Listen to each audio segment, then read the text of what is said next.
Bem, pessoal, vamos falar sobre a Revolução Francesa, essa importante revolução que aconteceu no século XVIII e que marca a passagem da idade moderna para a idade contemporânea, mais especificamente no ano de 1789.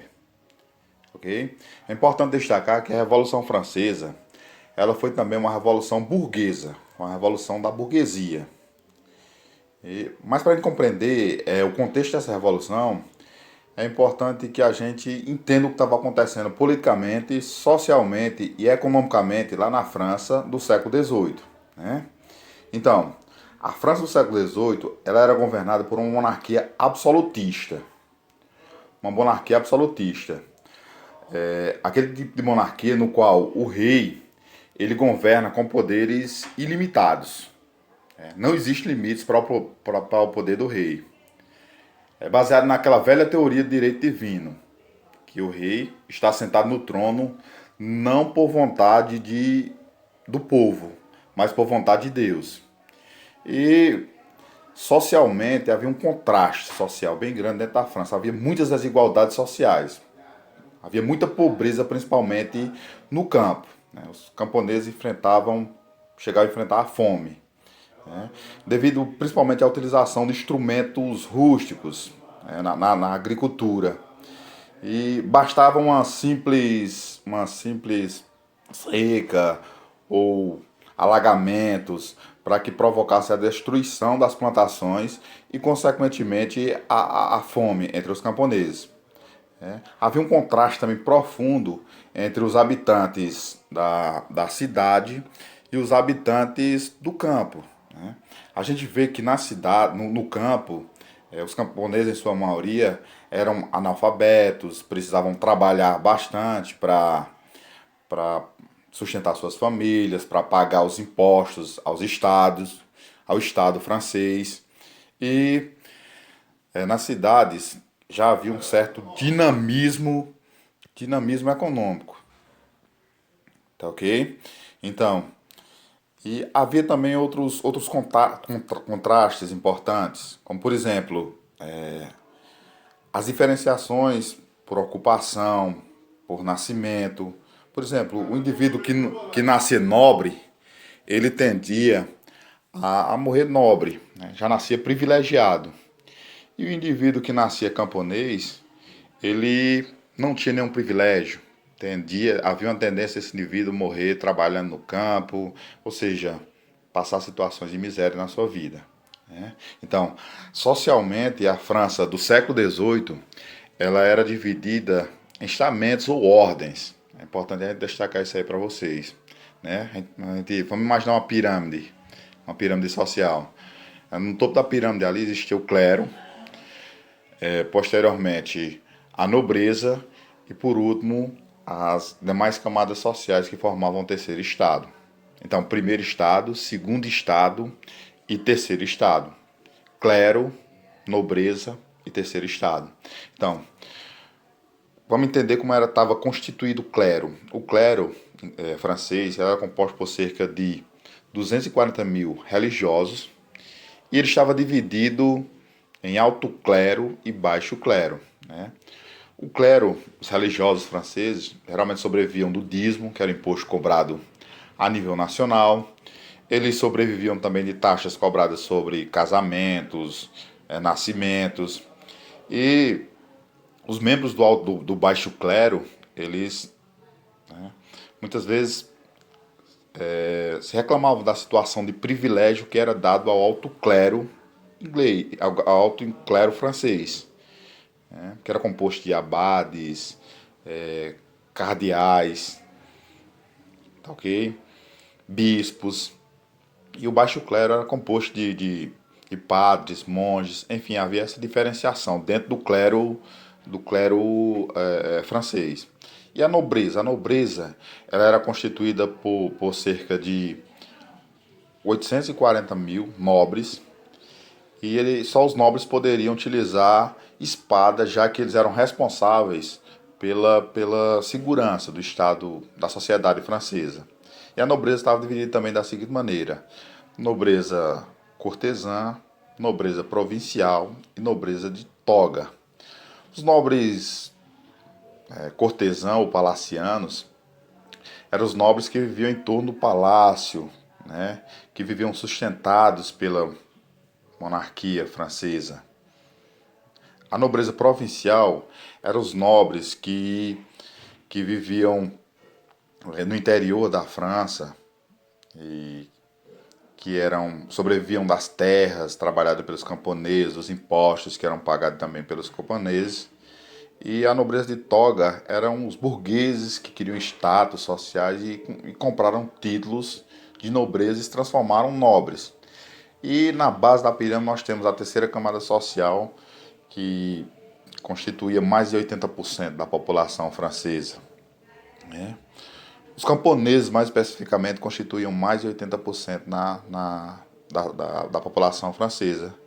E vivia sob estado de penumbra, de miséria, tendo que pagar impostos, tendo que trabalhar muito para sustentar a classe parasitária, ou seja, o primeiro e o segundo estado, o clero e a nobreza. E nas cidades também já tinham surgido alguns grupos sociais, como dos lenhadores, dos artesãos, a classe operária. E também em Paris, que é a capital da França, existiam grupos que eram chamados de sans-culottes, né, pelo fato de eles não utilizarem aquele traje, né, que a nobreza utilizava, o culotte. Eles eram apelidados de sans-culottes e que vão ser elementos importantes também no contexto da Revolução Francesa, né? Então, enquanto na França do século XVIII, né, até a Revolução, havia dois grupos privilegiados que não pagavam impostos, né, sobreviviam de altas pensões, no caso o clero e a nobreza. Havia um terceiro estado, os camponeses, que precisavam trabalhar, né, para pagar impostos para sustentar o primeiro e segundo estado. Ou seja, havia um terreno propício a uma revolução na França naquele momento. Então, é importante a gente entender isso.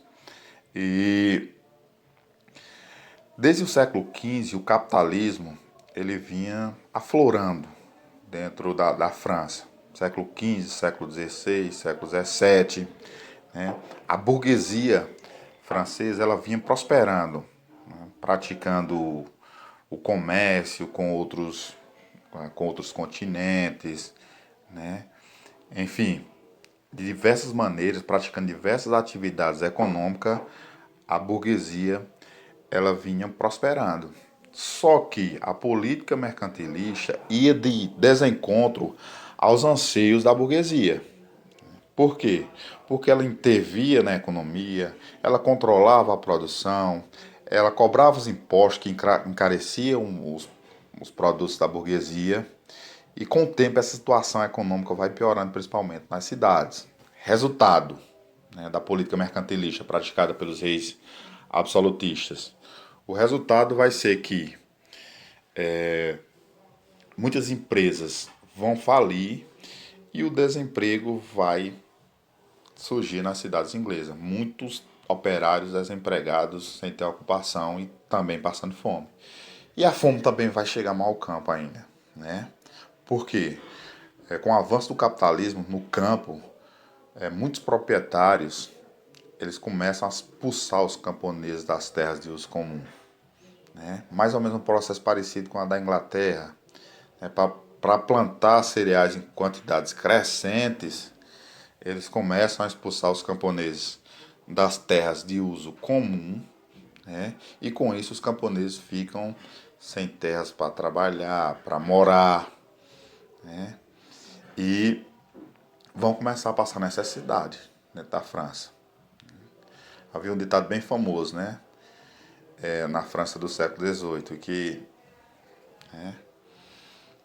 barriga vazia não se põe, o indivíduo não se põe de pé, com a barriga vazia. E explodiram as famosas jaqueries.